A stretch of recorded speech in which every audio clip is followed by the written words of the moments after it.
we're taking a brief moment here at the trade show to sit with Ryan Cottingham, the owner of Witch's Hat Brewery for South Lyon. Hello. Ryan, cheers. His lovely wife, Erin, is back manning the table. So Ryan and I thought we'd take a moment to sit down during the mayhem here, this the Rave Trade Show, talk about what's happened with Witch's Hat. It's been an exciting 2014 end of, and now we're rolling into 2015. Yeah, so when we started out, we started in a 1,600 square foot building with a 3-barrel brew house, and we just expanded into a totally new location, close to 10,000 square feet, 15-barrel brew house.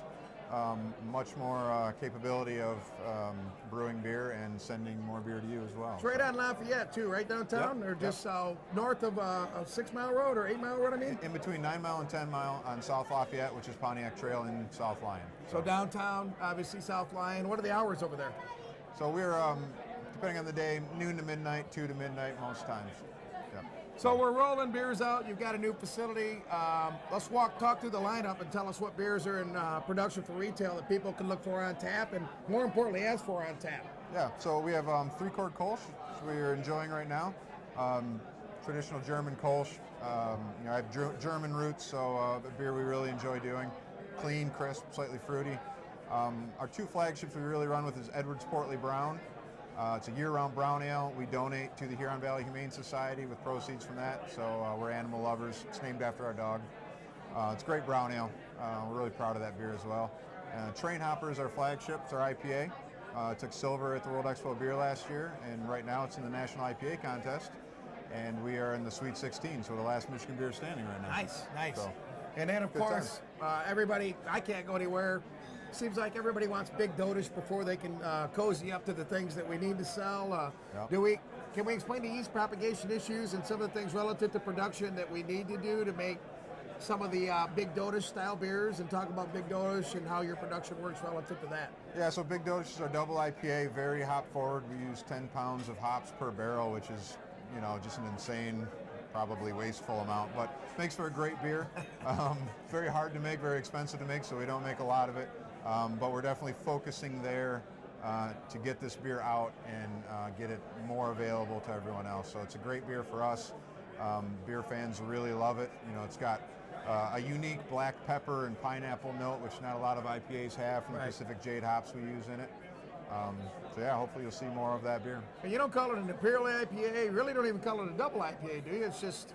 Yeah, well, I guess we flag it as a double because it is, but it's definitely its own. And with all of our beers, we really try to focus with balance, so it doesn't beat you up like most double IPAs. I mean, you can put it down and not feel like your palate's just stung.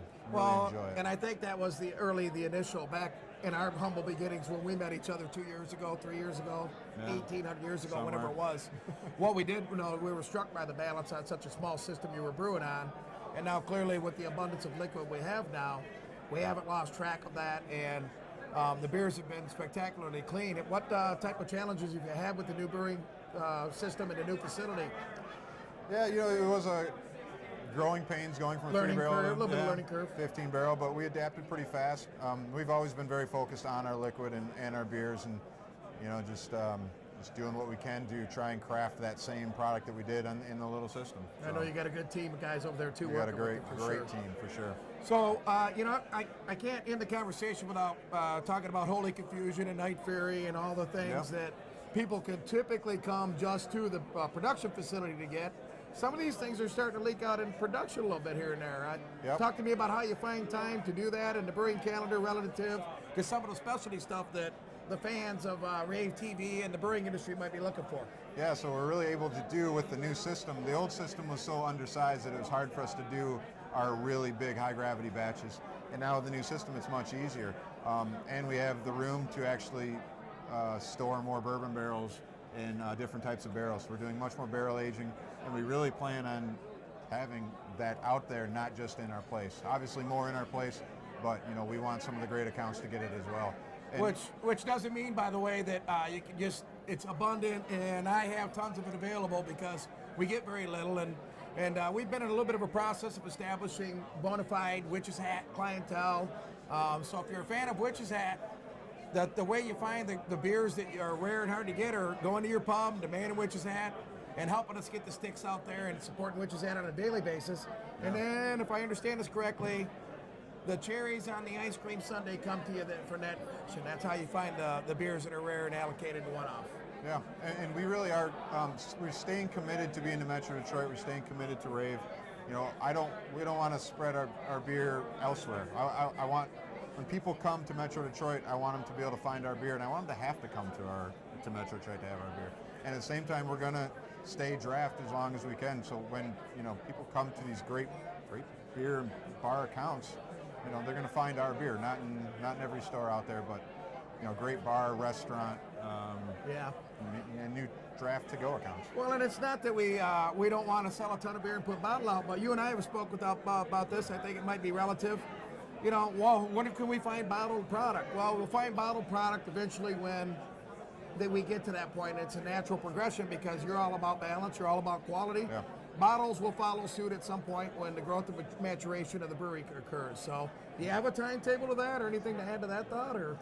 There's a lot of handles out there that we can we got to nab first, and we are very just focused on our beer first. So when we want our beer out there, the freshest that it can be, and that's on draft. There's no doubt about it. Until that's totally exhausted, we're not really going to go to package. I kind of knew the answer to that before I asked the question, but I also wanted the fans that see this stuff out there to know there's no better way to enjoy it. I can tell you that. So we're going to wrap this up, and then we're going to have a big dotish. Our first visit here at the trade show, man. It's great to have you here. Yeah. It's great to have an abundance of the liquid. Sure. We're looking to sell a bunch of it. So, all right, man. Thanks.